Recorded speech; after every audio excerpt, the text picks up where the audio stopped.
to Healthy Perspectives with Jeremiah, a podcast that brings you current social and cultural issues through a clinical lens.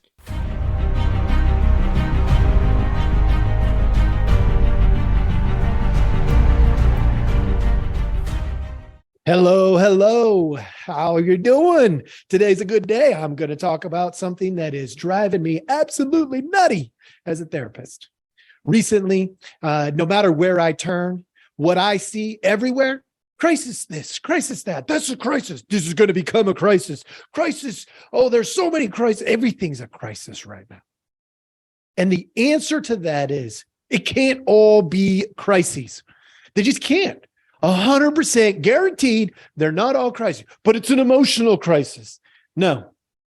It's a physical crisis. No. Look, there is a such thing as a crisis. Crises are real. They do happen, but not everything fits into the container of crisis. And so when people are selling you on this notion that everything is a crisis, they're full of crap. They're just wrong. Look, as a therapist, I sit with people often, on a daily almost. And when I sit with them and they talk about all this really hard stuff that they're going through, it's true. It's hard. There's a difference between a hard thing and a crisis. A crisis is, I'm about to die. You're about to die. Somebody's about to die. We're about to enter a war where people will die. Not very many things actually fall into the category crisis. If you can slow down and be more methodical just a little bit, and your life isn't in danger, it's not a crisis. Now, why do I say that? Because in the light that is being shown on all kinds of things, there's an attempt to get us to believe that a lot of things fall into crisis category when they don't. So what is a crisis? By Google definition, it's a time of intense difficulty, trouble, or danger. I don't like that definition, because everything can fit inside of that definition. A crisis is not about difficulty and trouble. It's literally about danger, not or danger. If you are not in danger, it is not a crisis. Another definition, a time when a difficult or important decision must be made. I would add, to prevent imminent danger. Because outside of that, it's not a crisis. I mean, come on, Google, do a better job here. A turning point of a disease when an important change takes place, indicating either recovery or death. Crisis. That fits. If it says, and death at the end. If it's not about the end of life, it is not a crisis. If it's about discomfort, I think you could probably even make a case of severe danger, right? The threat of severe danger. Like, if I don't do this right, my arm is going to get chopped off. Okay.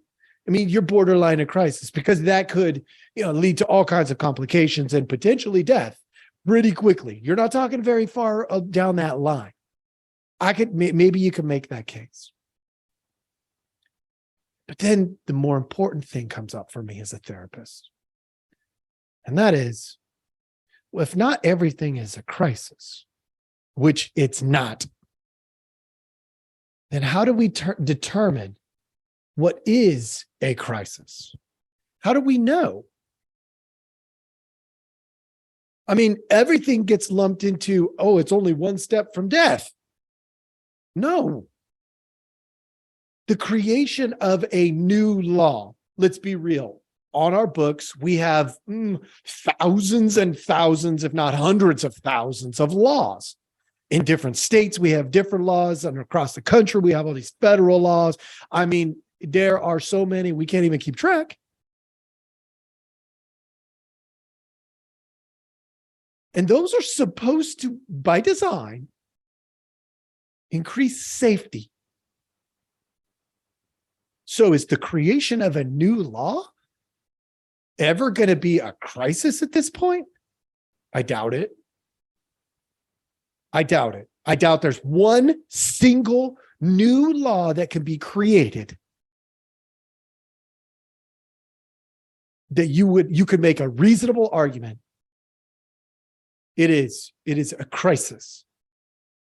Has to happen right now, today. And if it doesn't, somebody's going to die today. I just don't think you could do it. Now, there's a lot of people who want you to believe that without a border law in place of certain kinds, there's so many border laws for crossing, they're just not obeyed. It's not a crisis. It's just not a crisis. Enforce the laws that we have. Don't create a bunch of new ones. Let's start by enforcing the ones that we do have, and then we'll know if we have any kind of crisis. I'll bet money we don't. Gun laws. Crisis. There's all these mass shootings going on. Crisis, crisis, crisis. There's all kinds of laws to prevent people from buying weapons and using weapons for violence against other people in this country. Enforce the laws we have. And then we'll know if there's a crisis. We keep talking about going to the legislator. Here's what I would suggest. You want to be an activist? Here's what I suggest. Tell the politicians to review all the laws on the books. Slow down, methodically do it, and then ask this question. Which ones are not enforced? Which ones do not show up in the court systems at all? And why? I'll bet we could figure out ways to prevent what we're calling crises by just enacting what we already have. Psychologically, when I sit with clients, they know the boundaries. They ignore the boundaries. The boundaries they set for themselves, they ignore. Not a crisis. But I got drunk and I'm an alcoholic. Not a crisis. Why is that not a crisis? You knew the boundaries. You ignored the boundaries. You had all these mechanisms in place. Not a crisis. Now you're laying in a ditch somewhere, barely breathing, freezing to death. Crisis. That's a crisis. Now, if it's due to the drug use, great. I mean, drug-induced crisis. But the idea that everything falls into the label crisis is just asinine. It's crazy. Emotions that are out of control may lead to a crisis. It's that spontaneous act that happens with little or no thought.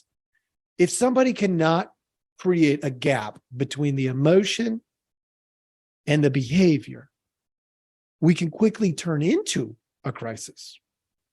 It can quickly turn into a crisis. But the idea of having emotion, that's not a crisis. You've got emotion. Slow down. Take a look at it. Just like we talked about, go to, you want to do some activism, go to your representatives and tell them to read all the laws that do not show up in court. And then ask the question, why? Why do we not enforce them? Is it simply because we don't know them?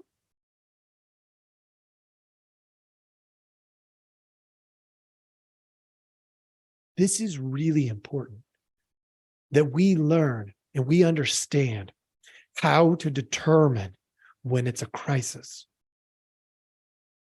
People call me up as a therapist and say, I want to die. I've dealt with that a number of times, and I don't take that lightly. I don't want somebody to die on my watch, not ever. It will hurt me really deep if somebody dies on my watch. And unfortunately, most of the time when that kind of stuff happens, it's actually not a crisis. I know it sounds heartless, it sounds cruel, but the more that I have worked with it, the more I realize it's typically not a crisis. It feels like a crisis. It's different than a crisis. Feels like and being can be very different things. So how do we determine if it's a crisis? There has to be objectivity. Now, when somebody is super emotional and they cannot objectively look at themselves, I get it.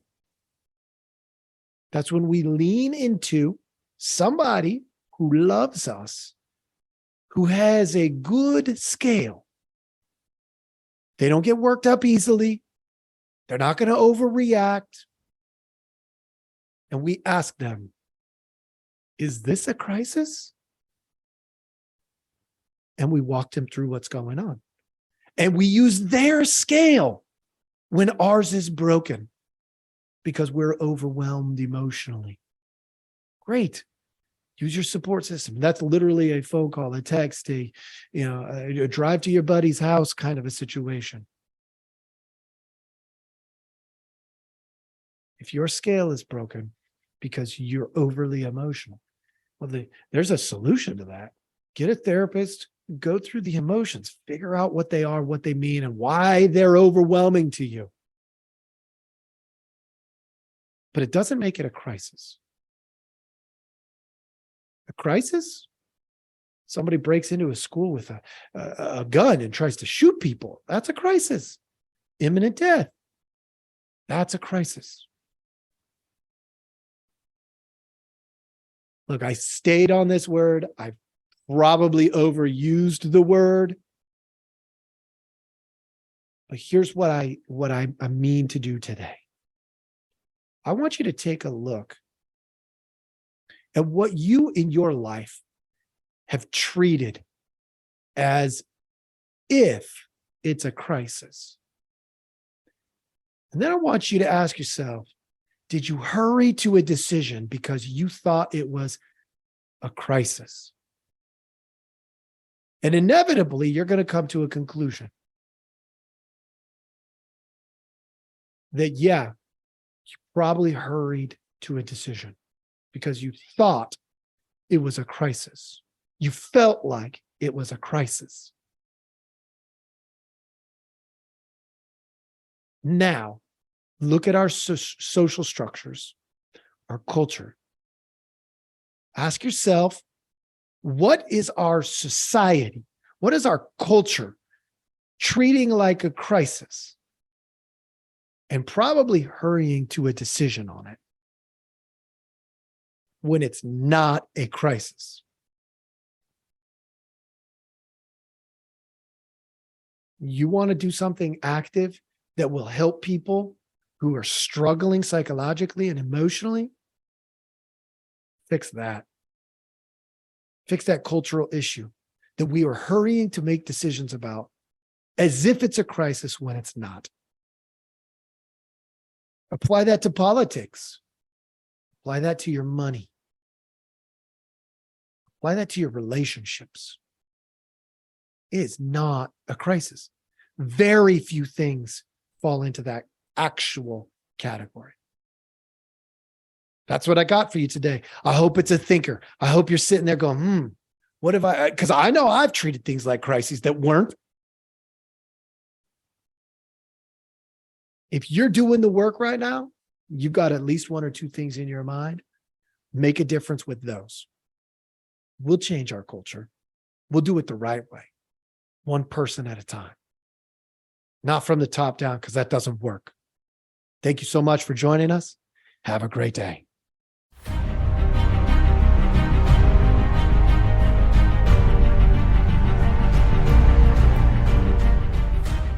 Thank you for listening. We hope you enjoyed the show. Take a look at the details of our podcast for links to our website and other helpful information.